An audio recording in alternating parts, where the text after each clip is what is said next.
Salah satu yang dapat dicontoh para generasi saat ini adalah adanya kelompok anak muda Makassar yang berhasil mengambil peran dalam pembangunan lewat karyanya yang inovatif yang mampu mengubah plastik menjadi bahan bakar minyak yang bermanfaat.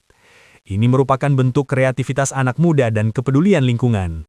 Mereka yang tergabung dalam anak muda kreatif mendapat apresiasi dari Wali Kota Makassar, Munafri Arifudin.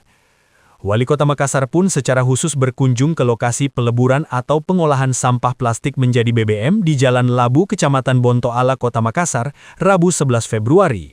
Saat berkunjung, Wali Kota menyaksikan proses pengolahan sampah plastik menjadi BBM. Menurut Wali Kota, ini merupakan karya dan solusi nyata bagi persoalan lingkungan di Kota Makassar. Langkah ini juga sejalan dengan visi pemerintah Kota Makassar dalam mendorong pengelolaan sampah yang berkelanjutan, ramah lingkungan berbasis partisipasi masyarakat. Untuk mengambil sampel ini untuk diuji lab. Diuji lab bagaimana komposisi yang ada di dalamnya, apakah ini memang benar-benar bisa dipergunakan atau tidak, itu yang paling pertama. Kalau itu semuanya sudah sesuai dengan apa yang kita inginkan, sesuai dengan aturan dan regulasi, lalu insya Allah ini akan kita produksi secara masif. Inilah salah satu cara yang menurut saya benar-benar menjadi sebuah terobosan yang dilakukan oleh anak-anak muda. Pemerintah Kota Makassar akan mengambil sampel hasil pengolahan untuk diuji di laboratorium.